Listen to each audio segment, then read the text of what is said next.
Hi, I'm Hala Nassar from the National News, and today with me is Anas Bukhash, the owner of AB Talks, and here we are going to do an interview about his success, his journey, and how he navigates it.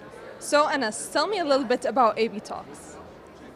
Tell you about every talk, that's a big question and a long one. If I need to summarize it, it's just maybe a human show, and the idea was always to discover the human behind the title. So that was the goal, is if you bring a celebrity or somebody famous or not famous, who are they behind the titles that we give them?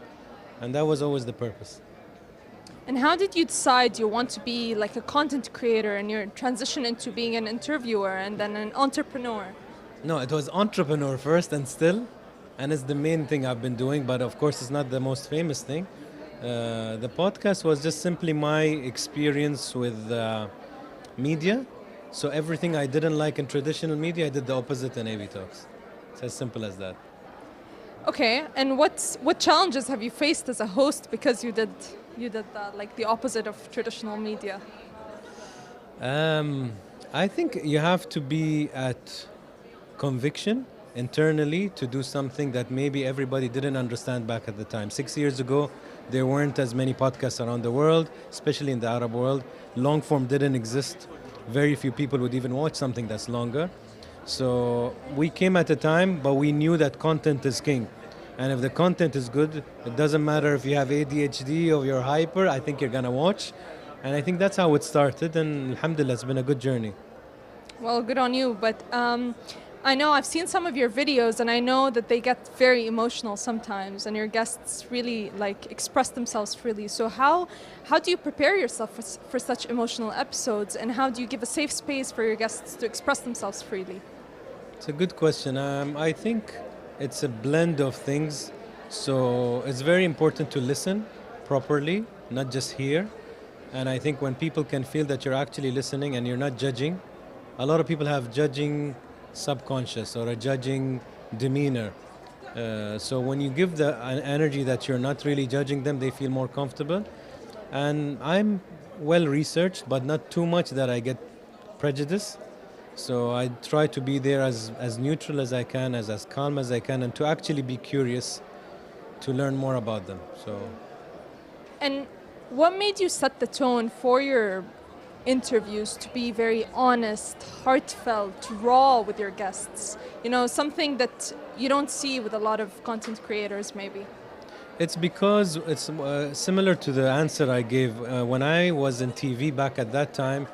All the interviews were very superficial, very shallow, very short, and I felt that doesn't connect to other humans, and you don't want to disconnect the celebrity from another person who's not popular, because in the end everybody's the human being.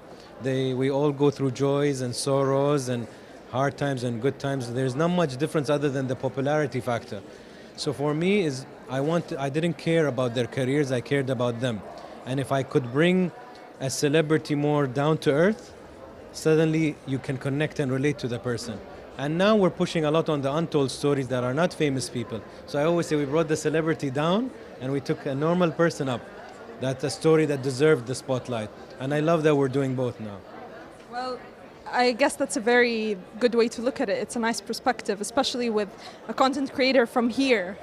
Well, I wanted to ask you, seeing as what's happening around the Middle East right now, how do you navigate through that through your content? How do you try to remain positive when you're posting or when you're talking to your guests, especially when your guests are Arab and you're from here? You all are from the region, so.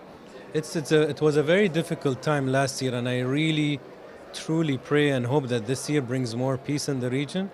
And of course, it's on our minds, and I think our goal is to still use our platforms responsibly.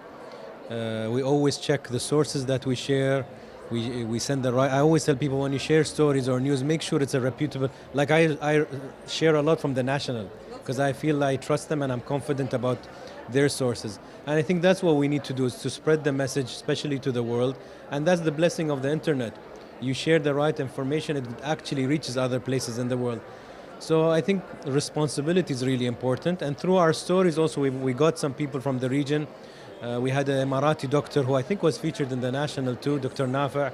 We had him on AB Talks, and his volunteering trip to Gaza. So stories like that to bring to life, it's such a privilege and a blessing. I am very curious to know what's the best thing about your job, and then also what's maybe the most difficult thing about your job. The best thing is I can go to work in shorts and I just can dress the way I want. I think it's a blessing to do something you love so you don't feel like it's work. So I'm very blessed. Even when it's stressful and annoying, I love what I do. So that's the big blessing. That's a pretty good answer. Going to work in shorts seems really appealing. My last question to you is, what advice or what would you say to Emiratis looking to work in the same field or walk in the same footsteps as you have with content creation, with your line of work as well? I always push people to be authentic to who they are and not to try to copy. You can be inspired by somebody, but you shouldn't replicate because you're unique on your own. You don't need to be like somebody else. And that's the beauty of the world. If I ask you which brands you probably like certain brands that I don't like, and vice versa. And the same happens with podcasts, the same happens with ice cream. Not everybody likes vanilla, not everybody likes chocolate, and that's the beauty. So if you're authentic, you bring diversity to the world, and some people will resonate with you, maybe not me. And that's what I push all content creators, just to be true to yourself, which seems to be hard. But if you do that, that's the biggest win. Yeah. Great answers. Thank you so much, Anas. That was my interview with Anas Bukhash. Thank you so much for talking about AB Talks and your brand, your journey with us. Anything else you'd like to add? No, thank you for being here, and I hope you really enjoyed it. There's a lot of people talking that we can learn from. So I hope you enjoyed it, and I hope you enjoyed the interview. Thank you so much.